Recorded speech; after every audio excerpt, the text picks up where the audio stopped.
Olá pessoal, eu sou Gislene Angeli, sou professora de História e hoje começamos as aulas da disciplina aqui no canal Tubo Aulas com conteúdo de tempo e a história para fazer uma introdução.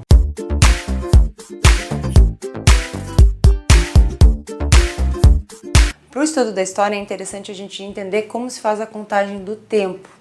Existem diversas formas de contar o tempo e foi observando a natureza que nós, seres humanos, conseguimos nos organizar entre horas, tempos, dias, meses, toda a nossa organização com o tempo que existe hoje. Um grande exemplo disso é o Ano Novo, que nada mais, nada menos é que a Terra que conseguiu dar uma volta inteira ao redor do Sol.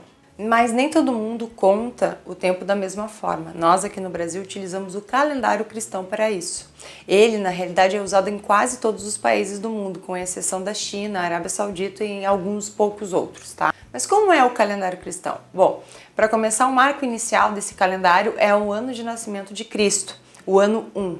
Tudo que aconteceu antes desse nascimento é considerado antes de Cristo e ela é organizada de forma decrescente até o ano 1.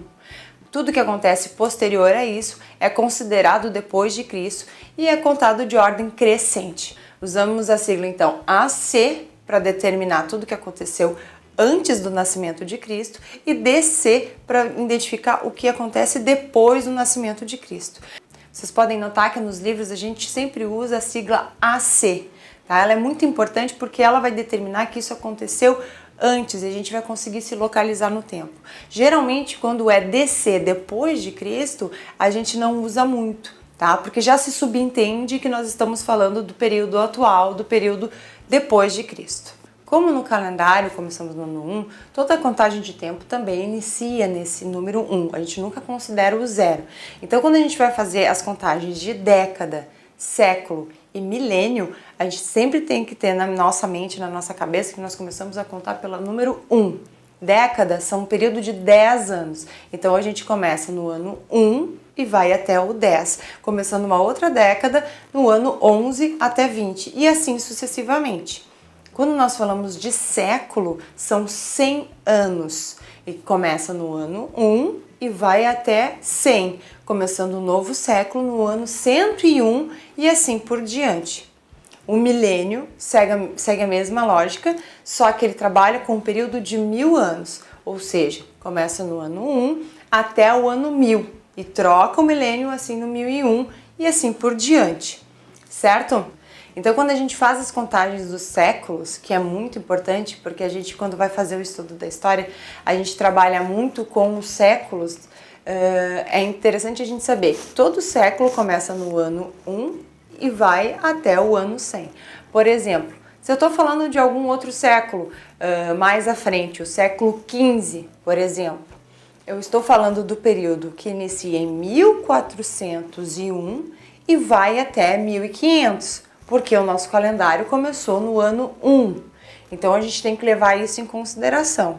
Hoje nós estamos no ano de 2016. Isso quer dizer que nós estamos no século 21, que iniciou em 2001 e vai até 2100, fechando o século 21. Então a gente tem que ter sempre esse cuidado quando a gente vai olhar os séculos, porque a gente vai estudar algum conteúdo de algum século específico, quando a gente faz as nomenclaturas de século 14, século XV, século XXI, a gente tem que saber se organizar no tempo. Então, ter isso nessa organização conforme o calendário e respeitando a contagem, a gente sempre vai conseguir se achar. Então, se a gente se organizar com o calendário cristão, levando em consideração que ele inicia no ano 1, que é o ano de nascimento de Cristo, e aí, a partir daí a gente vai fazendo a contagem do tempo, a gente pode se organizar a partir da década, século e milênio. Outra dica importante, quando nós estamos estudando os séculos, é que nos livros e na contagem de história se usa muito os números romanos.